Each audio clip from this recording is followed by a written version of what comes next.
I remember the first time I truly felt trapped, not just in a physical sense, but in every possible layer of my being. It wasn't prison walls or locked doors that held me in. It was the invisible chains of not knowing if tomorrow would bring food, security, or even just a sense of normalcy. My world had shrunk to a place where freedom, money, and certainty were all stripped away, and in their place was only waiting, longing, and a desperate hope for anything better than this. There was a man in that camp named Elias. At first, he was just another face in the crowd, stoic, silent, sometimes almost invisible. He had nothing more than the rest of us. No privileges, no hidden rations tucked away, not even an extra shirt. But after a few days, I started to notice something different about Elias. While most of us drifted between despair and momentary relief, clinging to scraps of food or cigarettes for a shot of control, Elias moved through the shadows with a quiet intention. He wasn't the strongest, loudest, or most defiant among us. In fact, you might overlook him altogether. That is, unless you watched who people spoke to when they were truly desperate. Our camp had its own ruthless kind of economy. Currencies were makeshift. One day cigarettes, the next it was an extra chunk of stale bread, and sometimes a whispered bit of news passed between desperate hands. The strongest hoarded, the clever manipulated, and the unlucky just faded away with hollow eyes. All that stood between chaos and order was a thin line, and survival was never a gift. It was something you had to continuously negotiate for, often at the cost of your dignity. Yet Elias, somehow, was always one step ahead. I noticed the way he listened more than he spoke, how his hands were never empty for long, but never quite clenched tight either. People would approach him quietly, voices low, asking for small loans, a crust of bread today, a cigarette tomorrow. And every time, Elias would pause, make a little mental note, and agree with a nod. There was a method to his generosity. He wasn't giving for the sake of appearing kind, but neither was he hoarding. He traded, tracked, and remembered every detail. His little notebook, stitched together from scraps, became his most valuable possession. He wrote down promises, tallied exchanges, sometimes even recorded the mood of the camp. One night, I shared a corner with him in the barracks while rain hammered the tin roof. "How do you do it?" I asked, desperation making my voice sharper than I intended. "How are you not always worried?" Elias just smiled, lines creasing at the corners of his eyes. He told me, "The game here isn't about having more, it's about wasting less. About keeping your head clear when everyone else is acting on fear." It struck something deep in me. I had spent so much energy fighting impulses, chasing after fleeting comforts, that I had never stopped to notice what I was actually doing, or losing, day by day. Time passed. The war ended. The gates opened not with triumphant celebration, but with a kind of stunned, exhausted relief. We stumbled out into a world that was every bit as unpredictable as the camp. Streets filled with uncertainty, prices that changed by the hour, opportunities that vanished as quickly as they appeared. Some people lost themselves in anger, others waited helplessly for someone to save them. But Elias walked out with the same measured steps as he did inside those walls. He understood something the rest of us didn't, that in the absolute zero of that camp, he had mastered a kind of survival many outside never learn. Not just how to make do, but how to apply discipline, track what little flows in and out, and avoid the mindless habits that keep most people trapped even when they're technically free. I watched him start with nothing and build, piece by piece, a life that others came to admire. Discipline, not luck. Clarity, not impulse. His story planted a seed inside me. Maybe wealth isn't about what you have, it's about what you do with it. Maybe feeling stuck, broke, or out of control isn't just a reflection of your bank account, but of the silent patterns running your life. If you've ever felt this way, like no matter how hard you try, you wind up with nothing to show for it, or like the world's rules are written in a language you can't decipher, then I want you to know, this journey is ours together. There is a way out, not through luck or sudden fortune, but through something quieter, deeper, and much more powerful. And if you're ready for it, so am I. It wasn't until we'd been released that I truly started to untangle the origins of what kept so many of us feeling shackled, even outside those walls. Picture this: markets bustling, people hurrying by with their shoulders heavy, eyes cast downward, as if freedom itself was too fragile to hold. I walked the cracked asphalt streets of the city, past boarded-up shops and posters promising jobs that no longer existed, and felt a strange echo of confinement. But this time, it wasn't a fence. It was something quieter, pressing from inside. Every time I faced a decision, whether to spend my last few bills on bread or stash them beneath my mattress for a day the price might double, there was a whisper in my mind, a pattern I couldn't quite see but could definitely feel. My thoughts kept looping back to the first household I ever belonged to. My parents had lived through their own seasons of scarcity, and without even realizing it, they handed those lessons to me the way families pass down recipes or heirlooms, quietly, by example. I remember my mother hiding coins at the back of an old flour tin, acting almost apologetic whenever she needed to dip into that secret stash.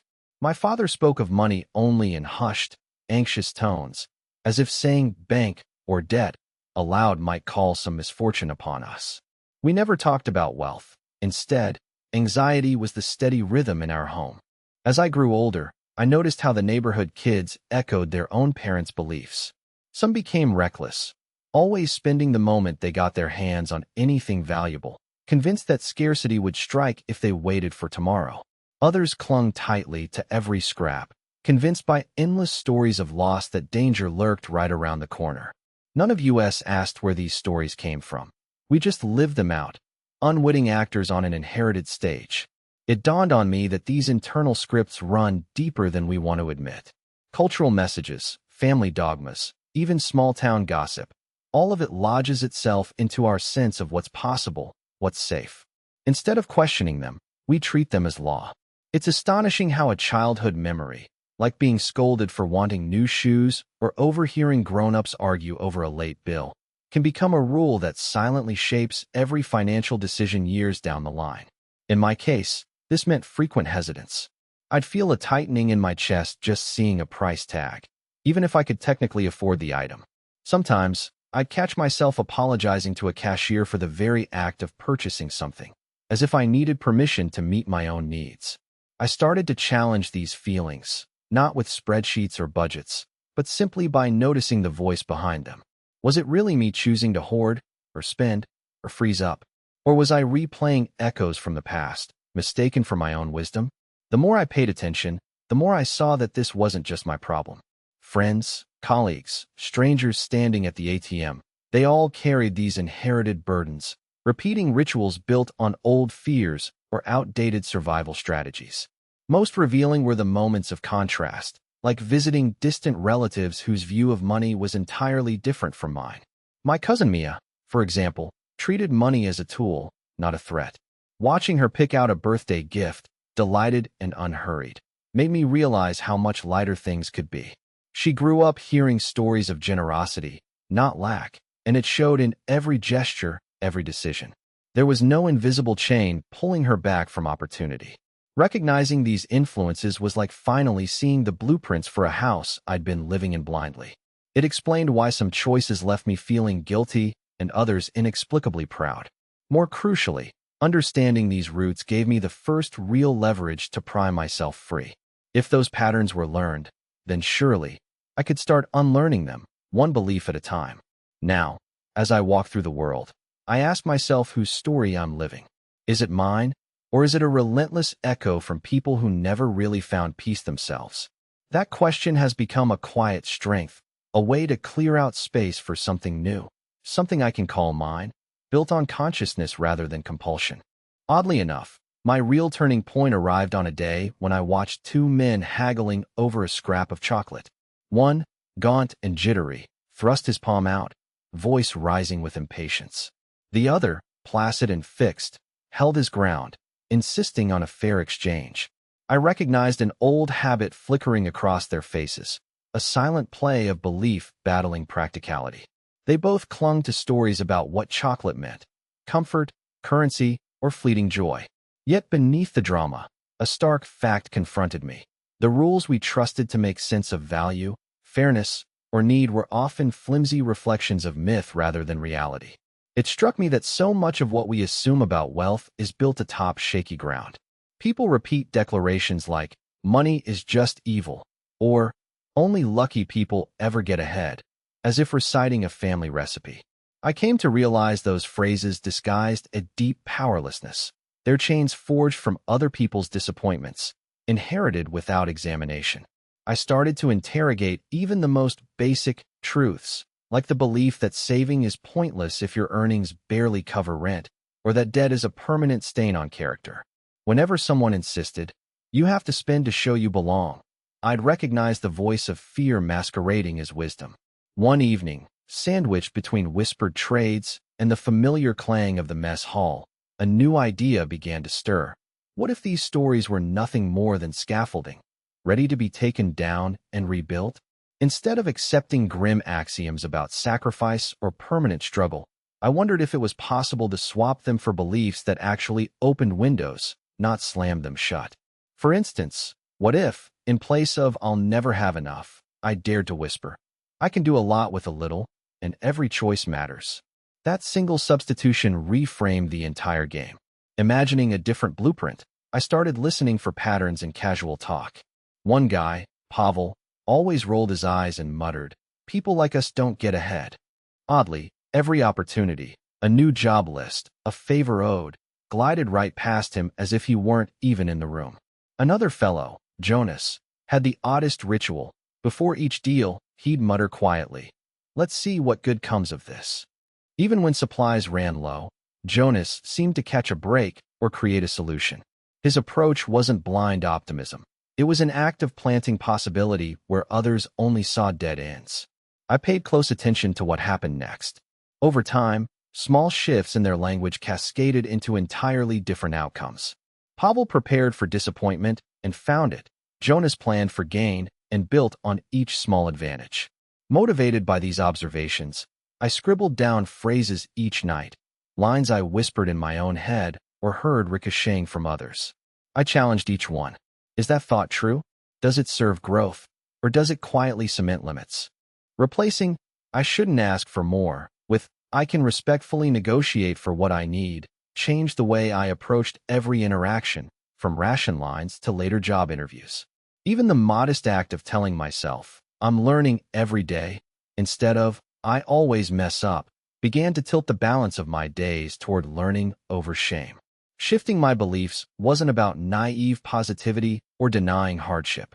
It was about unhooking my identity from inherited stories, refusing to let myths dictate what was possible.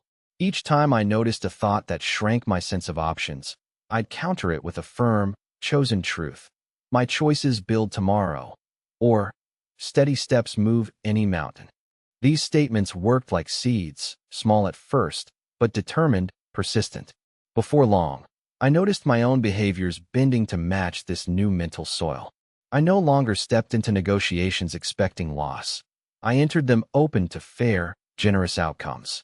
I left behind the notion that resources always meant struggle and found, instead, that cooperation and creative thinking brought more than anxiety ever could. In this subtle revolution, ancient myths dissolved. If I ever stumbled, it was an invitation to examine which stubborn story was at play, and which belief I could replace it with, right then and there. Our days in that fractured world took on a rhythm, one that demanded attention, intention, and an eye for opportunities that hid in plain sight. After months of simply surviving by instinct, I realized that repeating involuntary routines could only get me so far. Holding on to discipline and focus required more than an inner shift. It needed tiny, deliberate actions that rippled outward into real change, however subtle. In that unstable city, I started developing rituals as soon as the sun crept through the paper-thin curtains. Before facing lines at the market or the pressure of creditors knocking at the door, I'd sit for 5 minutes with a battered notebook. Guided by necessity, not some distant theory, I cataloged 3 things I had managed to safeguard the day before: a can of beans untouched, half a bus fare saved by walking instead of riding, or a neighbor's advice jotted down. What surprised me most was how this simple act nudged my thinking from a spiral of regret into a stubborn respect for my own resourcefulness. Noticing progress, however small, built a quiet kind of momentum. If my anxiety began to rise, I'd flip back through those pages and remember what I had managed, rather than mourn what always seemed to vanish. Shifting from paper to practice, I experimented with intentional boundaries. In grocery aisles, I made it my mission to purchase only what could stretch over at least 2 meals, telling myself out loud, let's see what else this can become. This was not just frugality. It was an exercise in possibility, one that slowly rewired the urgency in my brain. Instead of grabbing quick comforts, I paused at the shelves, weighing each item's potential. Could a sack of flour morph into bread, dumplings, and pancakes? Was there a way to swap excess with neighbors for something neither of us could get alone? The tiniest choices snowballed. Over weeks, this approach left a modest surplus, the first I'd built by design. Curiosity inspired further experiments. On nights riddled with worry, I closed my eyes and pictured myself navigating the market boldly, negotiating with humor and clarity even when bargaining with sharp-eyed vendors. With repetition, these images slowly replaced my earlier dread with a spark of anticipation, as though my mind had begun to rehearse victory instead of defeat. Visualizing competence, over and over, trained my inner voice to expect that, given time and creativity, I could forge a way through tangled circumstances.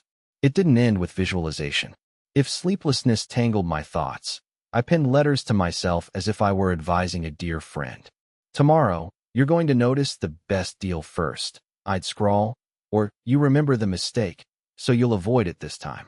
These written promises became anchors, a way of holding myself accountable for calm, constructive actions in moments when panic might have led me astray. Stepping into the world with these preparations, I found genuine connection and shared hardship. A midday conversation with Mariah, who mended clothes for extra coins, unveiled practical swaps I'd never considered, trading mending for a share of her garden's greens, combining our leftovers to create a meal that would feed us both. These creative exchanges, rooted in trust rather than desperation, changed how I viewed scarcity, not as a solitary prison, but as a challenge that yielded to collective resourcefulness. Furthermore, as these simple disciplines took root, my habits became quietly infectious. I saw neighbors slowing their frantic pace, reflecting before buying, planning modestly ahead. The atmosphere shifted. Instead of jostling for scraps, we began to ask one another, how can we make this last? Or, who can we include in this next batch? Mutual respect deepened, because each of us recognized the effort required to shift gears, from reaction to intention, from panic to prudence. Now, when I reflect on those first efforts, I recognize that lasting change did not arrive as a single triumph, but as a mosaic of daily, practical experiments.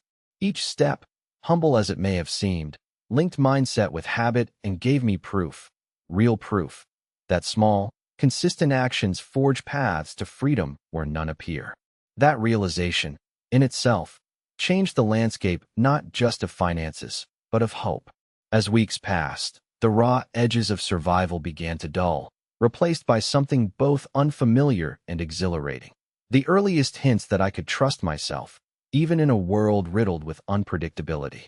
I remember the morning I truly noticed this shift, not because fortune found me, but because I viewed my reflection with unexpected steadiness.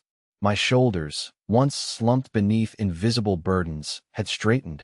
My gaze, which used to dart from problem to problem, now lingered on the possibility nestled between setbacks. One afternoon, as damp concrete pressed cold against my back, I listened to Elias share a revelation that lingered long after our conversation ended. We survived by rules here, he said, but those rules never defined us. Discipline wasn't punishment. It was freedom I built from the inside. That sentence echoed in my chest. Seeking more than mere escape from crisis, I wanted to embody someone who wielded stability, patience, and self-respect no matter the external noise. Not as armor, but as an identity both trusted and authentic. With this insight, a question emerged.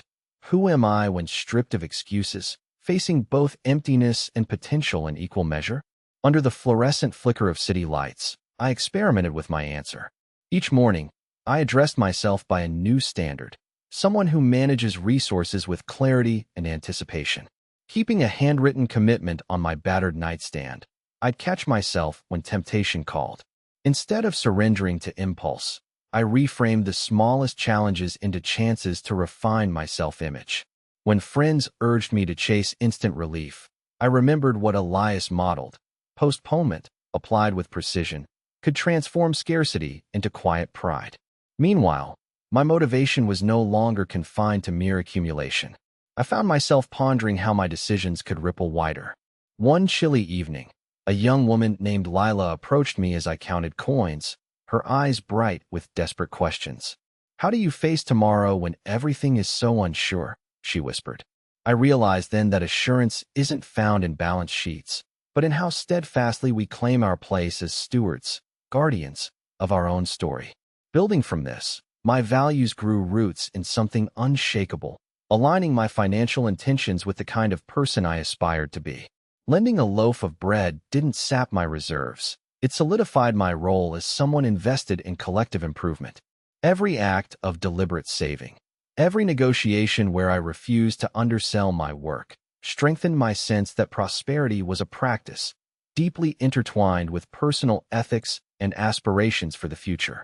Friends witnessed this transformation and began asking for advice, some half-joking, others sincerely, but always with a glimmer of hope that maybe, if my approach worked for me, it could work for them as well.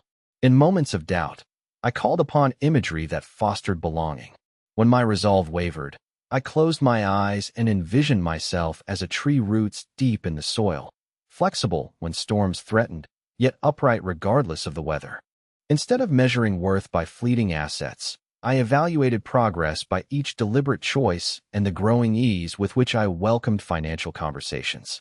Bit by bit, reluctance dissolved and a new dialogue blossomed, forthright, open, courageous. Consequently, my relationship with money evolved from a source of shame or anxiety into an extension of my purpose. Each calculation, no matter how modest, was a vote for my future self, someone who invests thoughtfully, who sees wealth as a conduit for connection and creativity, never isolation. With every conscious decision, be it celebrating a small win or accepting a lesson in humility, I stitched together an identity resilient enough to face setbacks and generous enough to share abundance. Thus, as city markets stirred at dawn and the world inched toward renewal, I felt a shift. No longer did I shrink behind circumstances beyond my control. I walked taller, not just for myself, but for everyone who needed proof that embracing new financial habits could forge a legacy of capability and courage. This was a foundation none could confiscate, a living commitment to face whatever came, equipped with values and a vision as my guide. The buzz of the market grew sharper as winds changed, sharpened faces searching for slivers of hope among withered fruit and chipped pottery. On one especially lean morning, a stranger caught my attention with a single gesture, a tin coin pressed into my palm, accompanied by a quiet challenge. "Double this by sunset, or you owe me too." At first, my stomach plummeted. It seemed impossible, almost cruel, yet the dare lit me up inside. Every nerve crackled with anticipation, and suddenly my usual routines felt too small, too safe. Instead of shrinking from the wager, I plunged into the swirl of barter and speculation. Holding the coin between my fingers, I set aside any expectation of comfort or predictability. I scanned the crowd, searching for overlooked opportunities, someone desperate to unload bruised apples, someone else in need of a courier for a message across the avenue. As minutes ticked by, I approached a stall-keeper whose hands shook while tallying accounts. "If I help you close your books before the morning rush ends, will you let me keep a handful of the overripe fruit you're about to discard?" My offer surprised her, and after a moment's hesitation, she nodded. I hustled behind her table, sorting coins and chalking numbers onto a cracked slate. When customers arrived, I relayed her prices with a steady tone, steadfast even as the shouts escalated. By midday, I held a small sack of apples, slightly battered but fragrant and sweet, as proud as if it were gold. Hours later, an exhausted mother tried to shush two children while searching her pockets. "I'll trade a song for your apples," she offered. Her voice carried the ache of someone who'd sold everything but hope. It was one of those moments when practicality and compassion collide. I nodded, receiving her melody, clear, trembling, momentarily transforming our little patch of dust into a cathedral. The simple beauty of her song attracted passers-by, who gathered in a loose circle. Seizing that momentum, I beckoned a pair of teenage boys arguing over lunch rations. "Share these apples," and I'll teach you how to haggle better with tomorrow's vendors, I proposed. They agreed, and as I broke the apples, mouths watered and eyes widened. What blossomed from that initial coin was far more intricate than the sum of its transactions. I realized with a jolt that careful stewardship thrived on flexibility and willingness to risk minor discomforts for unexpected gain. A calculated leap into uncertainty, a gamble fueled by present resources and immediate ingenuity, brought about chain reactions I never could have mapped in advance. No ledger or list could have predicted a fruit turning into a lesson sparking new skills, and all winding back, by dusk, to a purse twice as full as when sunrise found me. Throughout the day, my nerves trembled on occasion.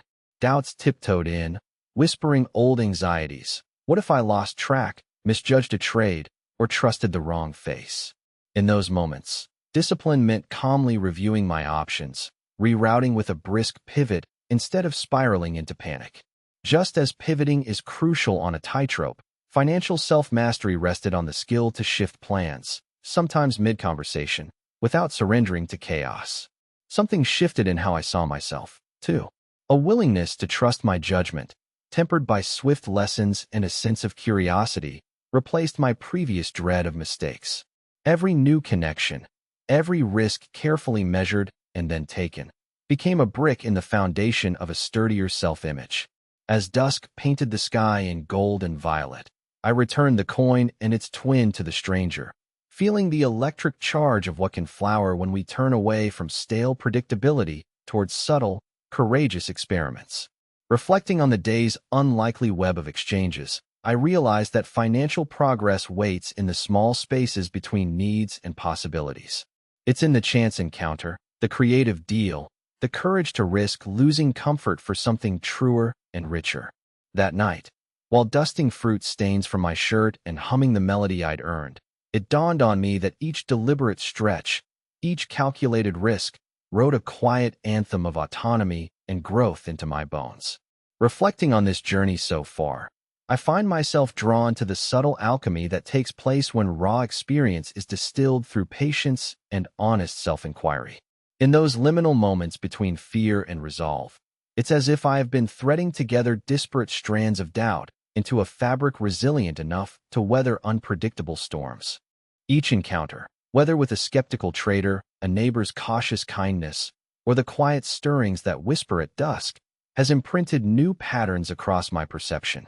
The cumulative effect arrives not with grand gestures, but in a growing sense of quiet anticipation, as if my internal compass, once erratic, has learned to recognize true north in the midst of chaos. In quiet hours before dawn, when I rest and listen to my own breathing, I notice a steady hum. Faint at first, but unmistakable. It is the confidence born of consistency, the way rivers shape stone not through violence, but by endlessly showing up. Each small decision, taken in uncertainty, but carried out with intent, gradually forges a transparency that feels strangely luminous, a clearing in the dense woods of old beliefs. Past anxieties, once clamorous, have faded to the background like static, never gone, but diminished, their sway softened beneath the weight of repeated, conscious choice. What strikes me is the awareness that none of these shifts unfolded through solitary flashes of brilliance, but through a kind of communal resonance. Each gesture, whether witnessed or offered, creates ripples across otherwise still waters. By participating in these exchanges, quiet bargains at market stalls, a word of encouragement passed between friends, a half-smile when silence might have stung, I sense the larger choreography at play. There's a shared heartbeat that emerges, carrying us forward, animating those moments when we might have otherwise given in to resignation or impatience. Sometimes it all feels like finding my reflection faintly mirrored in others, in the spark within a stranger's eyes when a proposal lands, or in the tilt of a friend's head as a fresh idea takes root. I can almost trace the outline of something transformative, a force that gathers softly as routines give way to experiments, and self-doubt gently melts into a steady, unhurried promise. The language of scarcity, once hardwired into every action, begins its subtle translation into a dialect of intent and resourcefulness. There's a rhythm to this ongoing refinement, a cadence that deepens with every choice made under uncertainty. Resonance builds as old loyalties to hesitation dissolve, making way for curiosity, a willingness to let life surprise me where stagnation once prevailed. Like an artist stepping back from their canvas, I start to glimpse the emerging composition, not in sharp detail, but in layered color and unexpected light. That sensation, elusive yet grounding, invites me to trust that each new day offers another brushstroke, another note in a slow-building harmony. It's as if the shape of possibility, once a distant abstraction, has drifted closer, revealing itself as something tactile, a weight in my pocket, a warmth in my spine, an unhurried willingness to keep going. Across this terrain, each lesson gathered seems less like a closed chapter and more like a signal flare, lighting the path ahead. I find myself listening differently now, not for threats encroaching, but for invitations emerging just past the boundaries of habit. Connection, agency, renewal, they lose their edge of wishful thinking and begin to feel strangely, achingly real. And so, as dusk settles, I linger at the threshold of something new, suspended in the hush before a revelation. I sense the collective exhale of those who walk beside me, each carrying invisible burdens and newfound resolve. The landscape ahead brims with questions and raw potential, pulsing with the invitation to step further. I stand at that edge, feeling the story realign beneath my feet. Uncertain, yes, but woven through with the quiet power born of every choice, every hesitation faced, every moment transformed. In this pause before the next step, possibility gathers itself, ready to unfurl. As dusk settles across the tangled cityscape, I can feel the pulse of possibility echoing through half-lit windows and narrow streets, as if life itself breathes in time with my footsteps. Walking home beneath a sky paved with tired orange and deep blue, I catch glimpses of families gathered around small tables, laughter mingling with the clink of chipped mugs, unspoken dreams suspended in the charged silence of twilight. Every sound, every distant voice, seems to vibrate with a purpose I once struggled to name. In that gentle afterglow, memory wraps around me like a familiar jacket. I recall the fevered hunger of those early days, scraping by, eyes narrowed against uncertainty, heart pounding as I clung to whatever thread kept me moving forward. Elias's quiet example, drawn from necessity and resilience, now dwells in me as instinct. Where I used to flinch at setbacks or shrink from new challenges, I find myself pausing, settling into discomfort as if it were a waiting room for change. This shift is not sudden, not a lightning strike, but a subtle metamorphosis, one that began in the cramped corners of a prison camp, but now stretches outward, shaping every choice I make in a world still rebuilding itself. Instead of fearing scarcity or measuring my worth against fleeting fortunes, I've learned to nurture what endures, rhythm, intent, the steady hand that offers both caution and risk in the right measure. In the hum of daily exchanges, whether bartering beneath striped awnings or splitting a crust of bread amid laughter, I sense wealth taking new and unexpected shapes.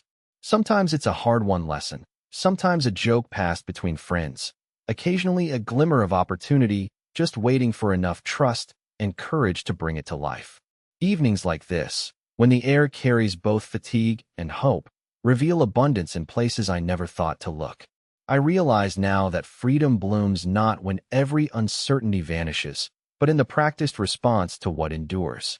Endurance itself becomes a kind of treasure, not gritty and grim, but quietly radiant, woven through days of effort and small acts repeated long enough to draw new patterns in the fabric of ordinary life.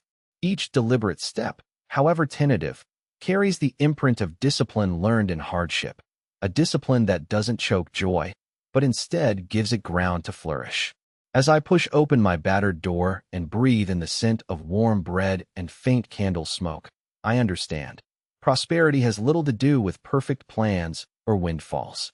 It lives in the slow accumulation of faith in my own capacity to adapt, to recognize value hidden in plain view, and to move through uncertainty with eyes wide open. I see, too, the quiet revolution that this mindset sparks in those around me. Neighbors who ask for advice, friends who choose patience over panic, strangers discovering their own agency in the simple dignity of a fair trade or a forgiven debt. Tonight, as I watch the last of the daylight melt behind distant rooftops, I carry a conviction carved from real, lived experience. No gate or circumstance can imprison a spirit attuned to possibility. Each evening brings a chance to renew that promise, to myself, to those who watch and hope, and to a future yet unwritten. In that space between what's been lost and what waits to be gained, I find not only survival, but momentum. And in each ordinary breath, I claim not just enough for today, but the right to shape tomorrow, a future steadily crafted by hands that tremble less and dream more.